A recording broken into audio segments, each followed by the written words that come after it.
오전 예배와 오후 예배 이렇게 좀 나눠서 21절부터 28절까지 오후 예배 이렇게 말씀 살피고, 오전에는 마태복음 7장 15절로 20절까지 교독하십니다. 거짓 선자들을 삼가라. 양의 옷을 입고 너희에게 나오나 속에는 노략질하는 일이라.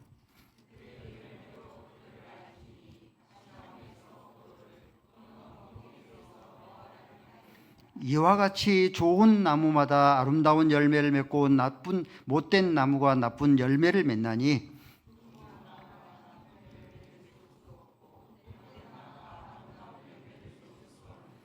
아름다운 열매를 맺지 아니하는 나무마다 찍어 불에 던지느니라. 아멘. 아버지 하나님, 날씨가 심히 덥습니다. 저희들이 하나님 앞에 나와서 예배하며 주 앞에 영광을 돌리기를 원합니다. 하나님께서 사랑하는 자들에게 말씀을 허락하여 주셨기를 원합니다.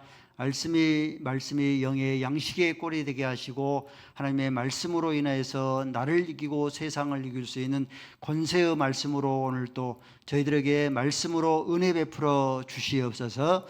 예수 그리스도의 이름으로 기도 올리옵나이다. 아멘. 서로 인사했으면 좋겠습니다. 얼마나 덥습니까? 예. 앞뒤로 인사하시고, 예. 건강하십시다. 예, 감사합니다.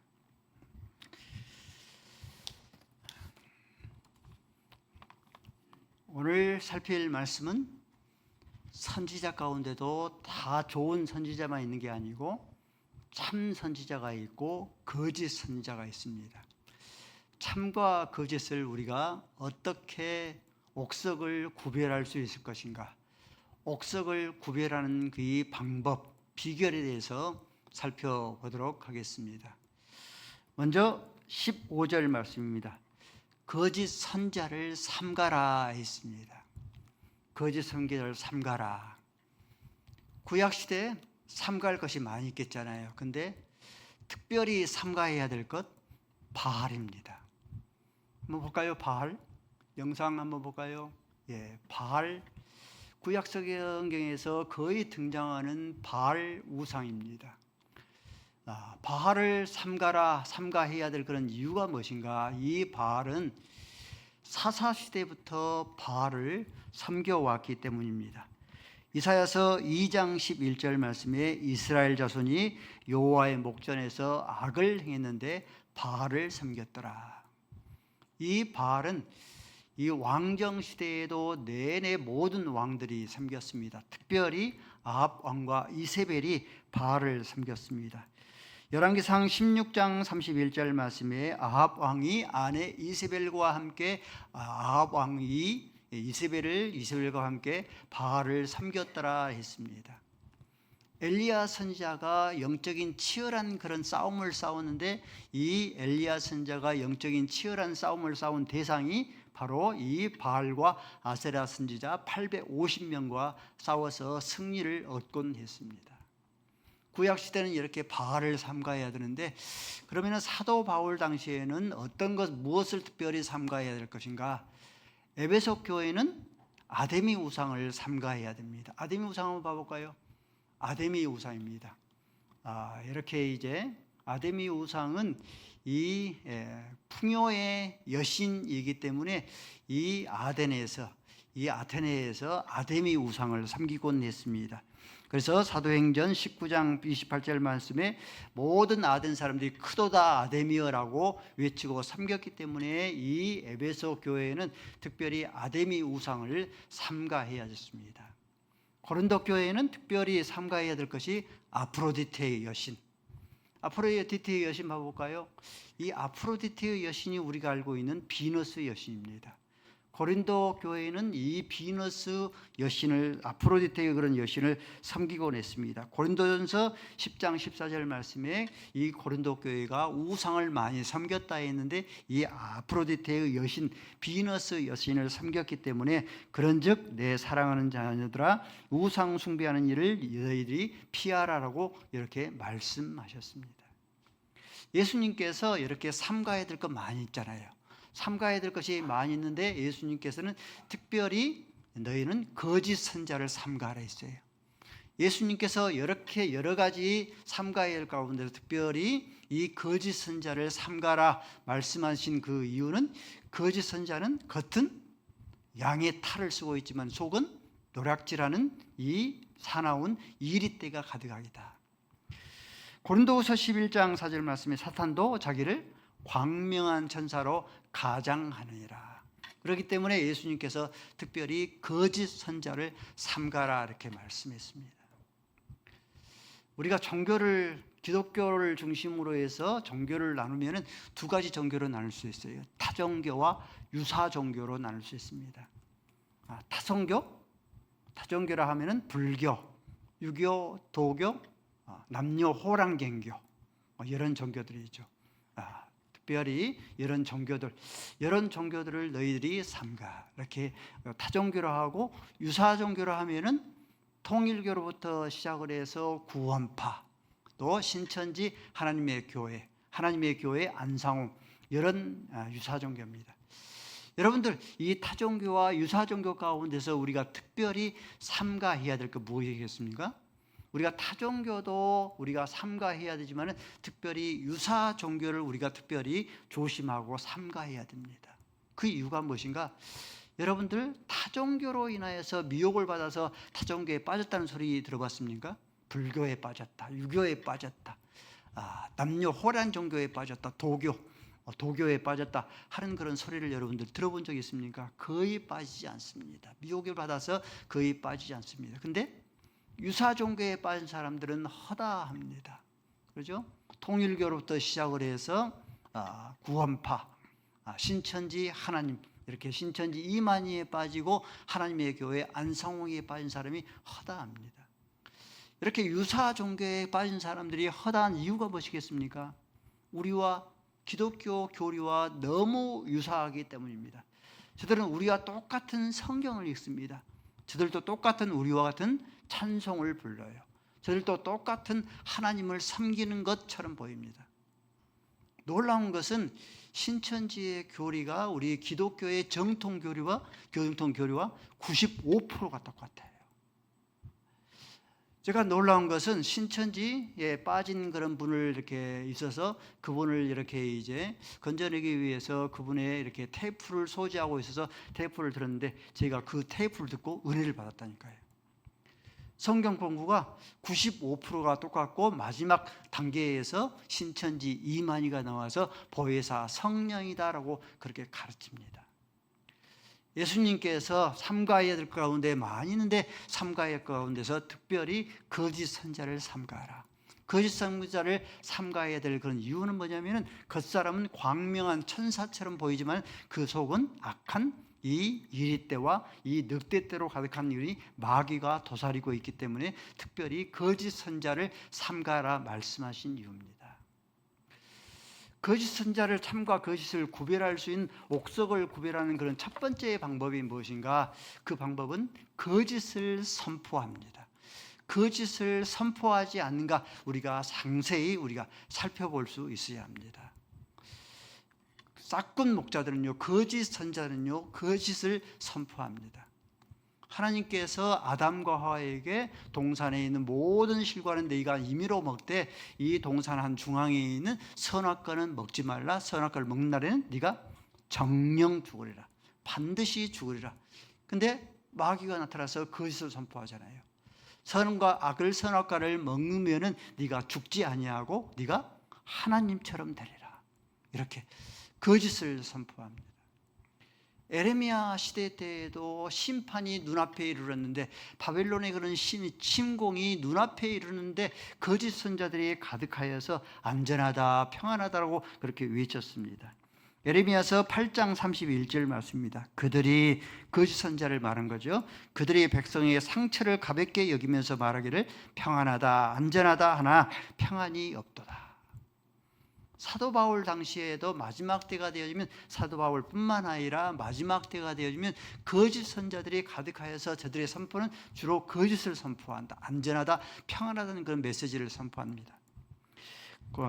데살로니가전서 5장 3절 말씀에 그들이 평안하다 안전하다 할 그때 임신할 여자들에게 해산의 고통이 이름과 같이 갑자기 그들에게 이르니 결코 피하지 못하리라. 이렇게 거짓을 그렇게 선포합니다. 지금도 거짓 싹군 목자들은 거짓을 선포합니다. 신천지 이만희 내가 성령 보혜사다. 거짓을 선포하죠.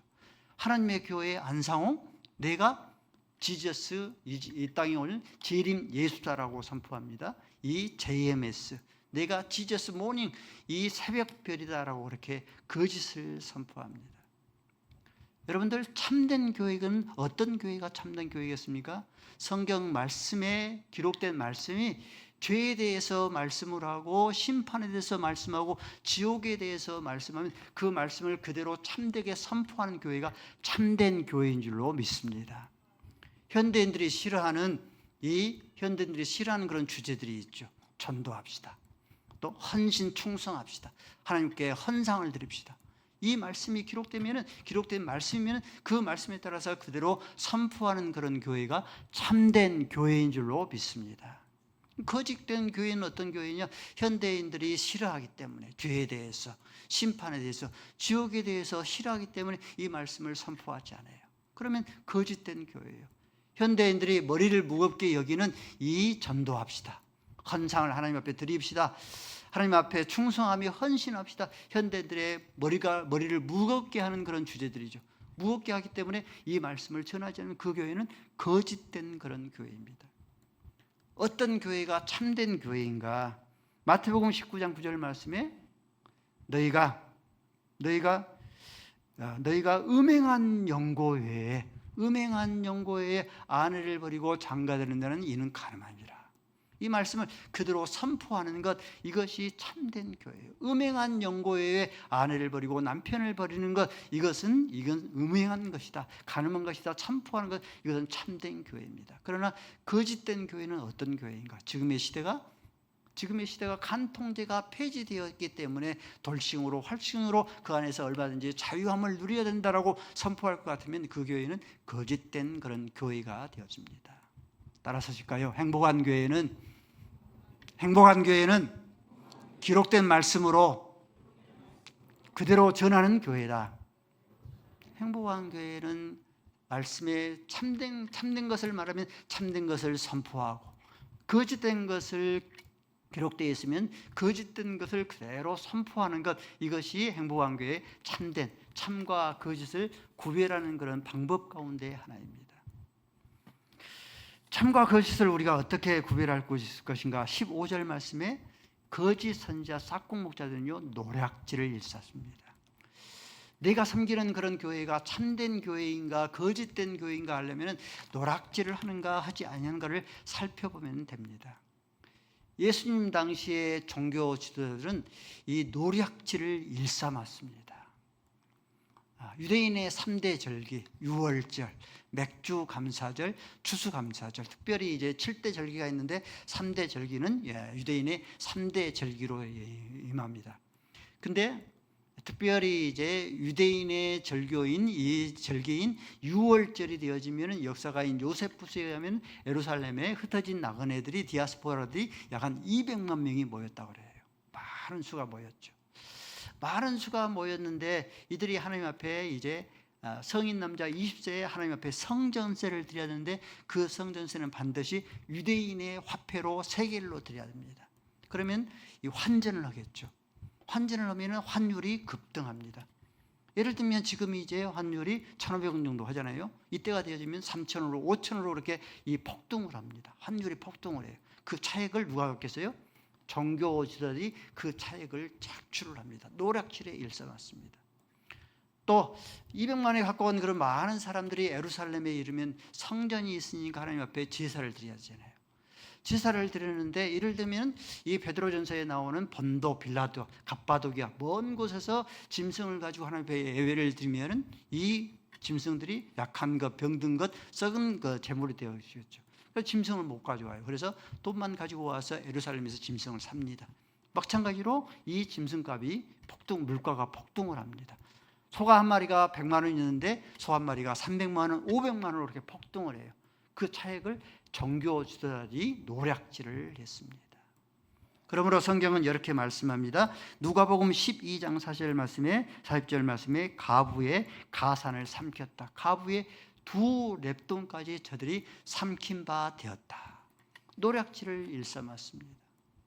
역시 마찬가지로 구약시대의 지도자들을 또 역시 노략질에 일삼았습니다. 대대로 구약시대의 그런 이 지도자들이 노략질을 일삼았습니다. 이사야서 10장 20절 말씀을 읽어볼까요? 시작.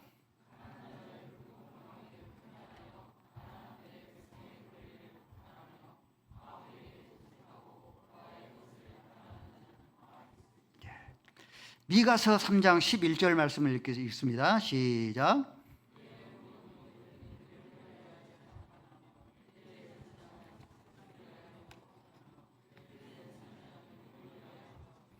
제사장도 노략질을 일삼고 그들의 선자도 노략질을 일삼고 그들의 모든 그런 이 우두머리를 또 노략질에 일삼았습니다.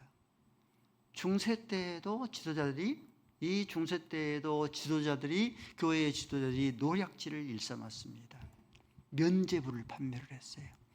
성경에도 없는 연옥설을 만들어서 천국과 지옥 사이에는 연옥 중간 상태인 연옥이 있다. 연옥에 이 사람들이 천국에 이르려고 하면 그 연옥에 있는 사람들을 위해서 끊임없이 기도하고 죄를 사해 줄 수 있는 면죄부를 사고 그들을 위해서 기도해 주면 이 연옥에 있는 사람들이 천국에 이를 수 있다. 면죄부를 판매를 했습니다. 성직을 매매를 했어요. 주교들과 사제들이 이 돈을 주고받으면서 뇌물을 주고받으면서 성직을 매매를 했습니다. 고아원이 생겨나는 배경을 이렇게 살펴보면은 수도 안에서 신부들과 수녀들이 이 성적인 그런 문란으로 해서 사생아들이 생겼어요. 그 사생아들을 돌보기 위해서 이 고아원이 만들어지곤 했습니다. 지금도 싹본 목자들은 노략질을 일삼습니다. 통일교 한번 봐볼까요? 통일교요. 그 전에 하나 있는데 통일교의 이 합동 결혼식이죠. 합동 결혼식을 통하여서 이제 여러 가지 노략질을 일삼았습니다. 가평에 하늘궁이 있습니다. 놀랍죠? 우리가 매스컴에 우리가 접했죠.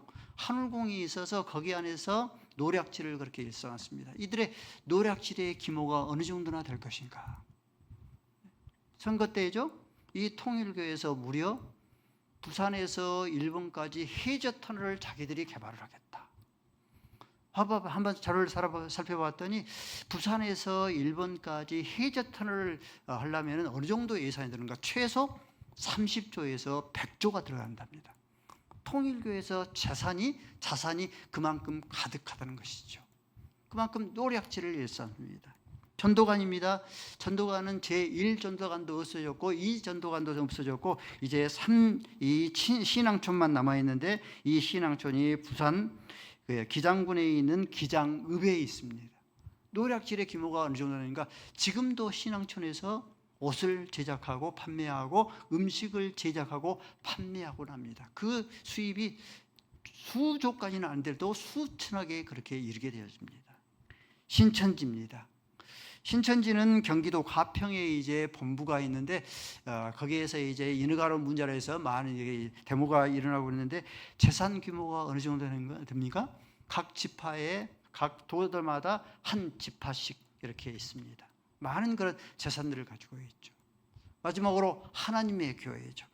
하나님의 교회는 청주에 위치하고 있습니다. 청주에 이렇게 위치하고 있는데 하나님의 교회는요. 우리 172개국에서 7,500개의 하나님의 교회가 있고 우리 대한민국 한국에도 400개의 하나님의 교회가 있습니다. 노략질을 이렇게 일삼습니다. 많은 그런 노략질을 일삼는데 싹군 목자들은 이렇게 노략질을 일삼는데 이 참된 목자들은 노략질을 행하지 아니하고 청렴 결백한 그런 삶을 삽니다. 모세가 무려 40년 동안 이스라엘 백성들을 이끌었기 때문에 노략질이 많이 있을 수 있겠잖아요. 근데 모세가 이렇게 신앙을 고백합니다. 민수기 16장 5절 말씀에 나는 너희의 나귀 한 마리도 취하지 아니하였다. 한 사람의 생명도 취하지 아니하였다. 40년 동안 이스라엘 백성들을 이끈 그런 모세입니다. 그러면 많은 그런 노략질로 인해서 많은 그런 재산들이 축적될 수 있는데 나는 너의 나귀 한 마리도 취하지 아니했다. 한 사람의 그런 생명도 취하지 아니했다. 사무엘 선지자도 역시 마찬가지로 청렴 결백한 삶을 살았다고 신앙을 고백합니다. 사무엘상 12장 3절 4절 말씀을 읽어볼까요? 시작.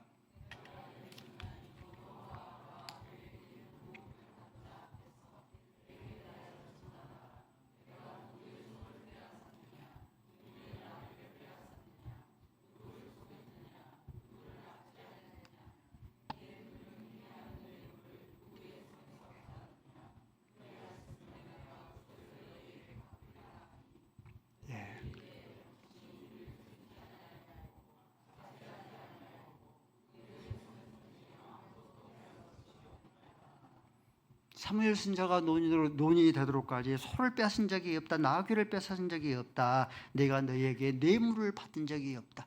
이렇게 참된 목자는 노략질을 행하지 않아요. 다니엘 선지자도 역시 노략질을 하지 아니하고 청렴 결백한 그런 삶을 살았다고 다니엘서 6장 4절 말씀에 말씀합니다. 다니엘서 6장 4절 말씀 읽어볼까요? 시작.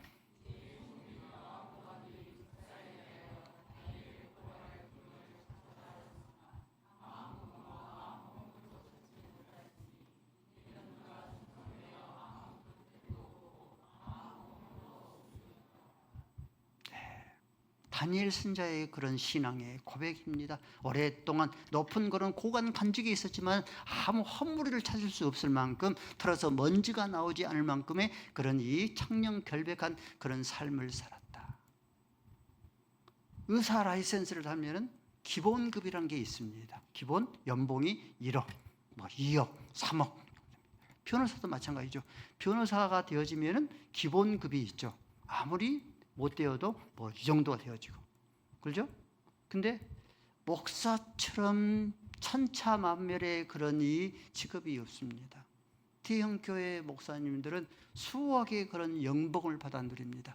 안수 한번 해주는데 수천만 원을 받아 누리게 됩니다. 여러분들도 들어서 알죠? 안수 한번 해주는데 수천만 원을 받고 총회장 출마하는데 매덕을 들면 떨어지고 매덕을 들면 이 당선된다. 이것이 공경하는 그런 비밀로 그렇게 되어져 있습니다.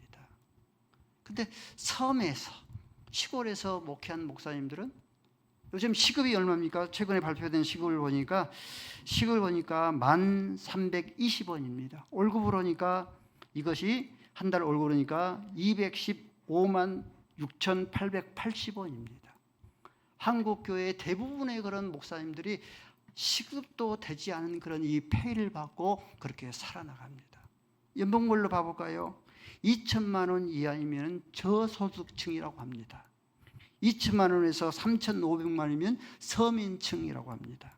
3,500만 원에서 7천만 원이면 이것이 비로소 중산층이 되어지고 7천만 원에서 1억 정도 되어지면 상위층이고 1억 이상이면 고상위층이라고 합니다. 한국교회 대부분의 목사님들이 어느 층이겠습니까? 저소득층이겠습니까? 서민층이겠습니까? 중상층이겠습니까? 고위층이겠습니까? 대부분의 그런 목사님들이 이 서민층, 저소득층의 그런 생활고에 시달립니다. 그런데 대형교회 그런 목사님들은 이 연봉이 수억에 그렇게 이르게 되어집니다. 사도 바울은 사도행전 20장 30절 34절 말씀에 이렇게 고백합니다. 내가 아무 은이나 금이나 의복을 탐하지 아니하였고 여러분이 아는 바와 같이 이 손이 내 손이 이 손으로 나와 내 동형들이 쓰는 것을 충당하였다. 사도 바울의 그런 고백이죠. 아무리 천사의 말을 할지라도 노략질의 그런 방법으로, 천사의 말을 외칠지라도 노략질의 그런 방법으로 한울궁을 소유하고 있고 아방궁을 소유하고 있고 전국에서 금싸리와 같은 그런 땅을 소유하고 있으면 그분은 싹군 거짓 선지자입니다. 그렇죠. 그러나 명품 그런 이 명품의 그런 이 목자들은 어떤 목자인가? 모세와 같죠. 내가 아무의 그런 이 나귀 한 마리도 너에게 취하지 아니했다. 아무 사람의 생명도 내가 취하지 아니했다. 그러면은 그 교회는 참된 그런 교회, 명품 그런 교회입니다. 따라서 하실까요? 부하기도 마옵시고 가난하기도 마옵소서. 이렇게 섬기는 교회가 참된 교회인 줄로 믿습니다. 노략질하는지를 살펴봐야 돼요. 그 교회의 사이즈의 규모가 어느 정도가 되는가, 그것은 상관이 없습니다. 노략질하는가 하지 않은가를 살펴볼 수 있어야 합니다. 옥석을 구별하는 세 번째 방법은 16절 말씀에 열매를 보고 한다고 했어요. 내가 섬기는 교회가 참된 교회인가 하는 것을 보면 어떻게 할 수 있는가? 열매를 보면 안다.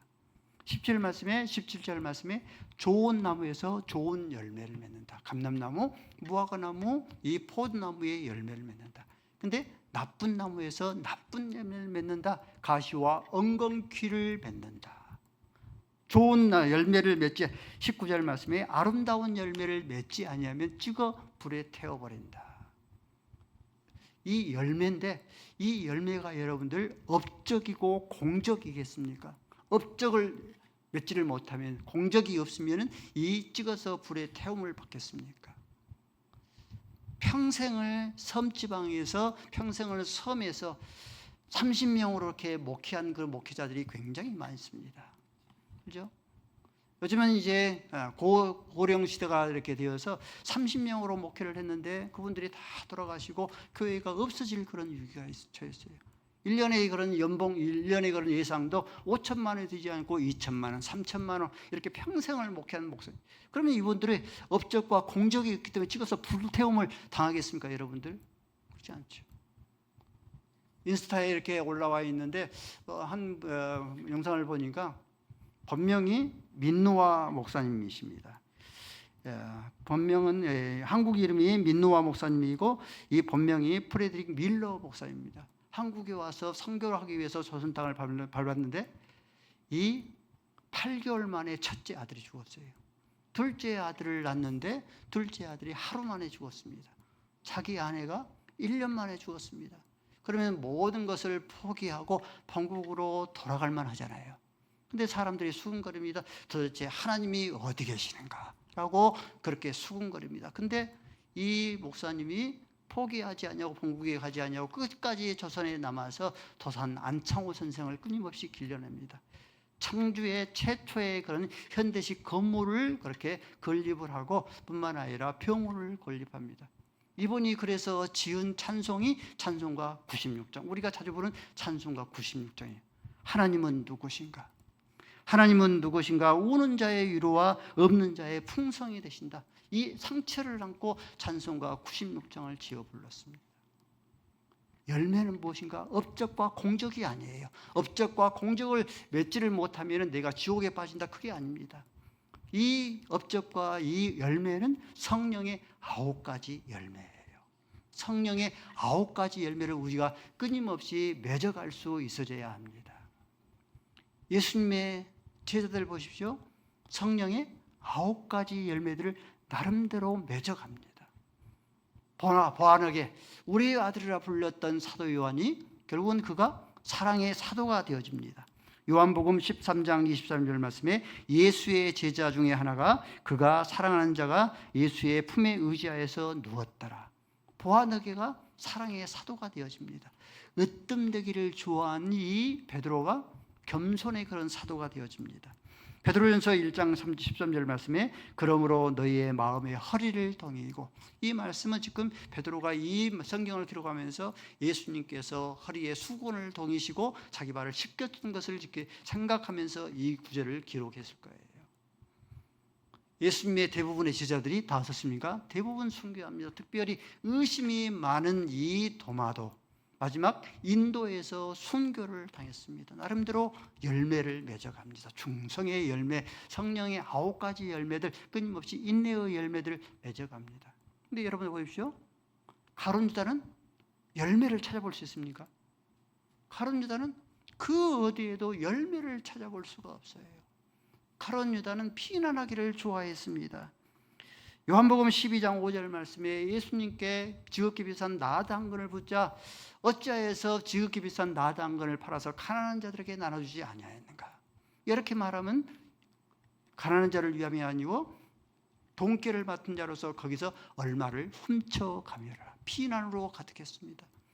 예수님을 은 30냥에 매매를 했어요. 당시에 노예의 매매가가 은 30냥입니다. 예수님을 노예로 여기면서 매매를 했습니다. 가룟 유다에게 회개할 기회를 몇 번 줬어요? 3번을 준 거예요. 너희 중에서 나를 팔리라. 지금 그릇에 손을 넣은 자가 나를 팔리라. 주여 내니가 네가 말해도다. 회개할 기회를 3번이나 줬는데도 열매를 맺지 못하고 결국은 아무 열매가 없습니다. 아무 열매가 없으면 찌거 불에 태움을 받습니다. 죽고 또 죽어서 뿌리까지 뽑힌 가을나무의 인생, 유다서 1장 12절의 말씀이 되어져 버립니다. 죽고 또 죽어서 열매 없는 가을나무의 인생이 되어진다. 이들이 누굽니까? 11절 말씀에 가인과 고라와 이 발람 선지자다, 이렇게 말씀합니다. 행복한 교회를 저와 함께 오랫동안 섬겼던 그런 성도들을 살펴보면 성령의 9가지 열매가 나름대로 맺혀갑니다. 사랑과 희락과 화평의 그런 열매를 맺어갑니다. 형편과 처지가 희락의 열매를 맺을 수가 없는데 희락의 열매를 맺어가요. 자비와 양성과 온유의 열매를 맺어갑니다. 그분의 그런 기질이 찍으면은 찔리면은 피 한 방울 나오지 않을 그런 분인데 끊임없이 사랑과 자비의 그런 이 양선의 예배를, 이 열매를 맺어갑니다. 인내와 충성과 절제의 그런 열매를 맺어갑니다. 줄 낮 예배조차도 드리기 힘든 그런 신앙생활을 했는데, 버거워하는 그런 성도를 했는데 이제는 충성의 그런 열매를 맺어갑니다. 신앙의 위인들 한마디로 요약할 수 있죠. 한마디로 요약할 수 있는데 아브라함은 한마디로 뭘로 요약할 수 있습니까? 이 아브라함은 믿음의 조상. 모세는 한마디로 온유가 지면에서 가장 뛰어난 자. 다윗은 하나님의 마음에 합한 종. 사도 바울은 죽도록 충성한 인물. 성령의 9가지 열매들이 맺어갈 수 있지 않습니까? 여러분들도 이와 같은 인물 되시기를 원하십니까? 아멘이죠. 이러한 열매를 맺어갈 수 있으려면 3가지를 우리가 마음속에 새길 수 있어야 합니다. 먼저 요한복음 15장 4절 5절 말씀에 하나님이 우리 안에 거하고 우리가 하나님 안에 거할 수 있어야 합니다. 나는 포도나무여 너희는 가지니 너희가 내 안에 내가 저 안에 거하면은 이 사람은 열매를 많이 맺나니 너희가 나를 떠나서는 아무것도 할 수 없다. 열매를 많이 맺으려고 하면은 우리가 성령을 쫓아 행해야 됩니다. 갈라디아서 5장 16절 말씀에 말씀하기를 성령을 따라 행하라 그리하면 육체의 욕심을 이루지 아니하리라. 성령을 쫓아 행하는 것이 뭐겠습니까? 예배자가 되어지고 우리가 기도자가 되어지고 헌상자가 되어지는 것이 성령을 쫓아 행하면 육체의 열매를 맺지 않습니다. 특별히 우리가 열매를 맺으려고 하면 시편 1편 1절 말씀에 우리가 여호와의 율법을 주야로 묵상할 수 있어야 합니다. 여호와의 율법을 주야로 묵상하면은 3절 말씀에 그리하면 시냇가에 심은 나무가 철을 따라 열매를 맺으며 그 잎사귀가 마르지 않은 것 같으니 그 안은 모든 행사가 형통하리로다. 열매를 맺죠. 요한복음 15장 8절 말씀을 우리가 함께 읽고 말씀을 마치도록 하겠습니다. 읽습니다. 시작.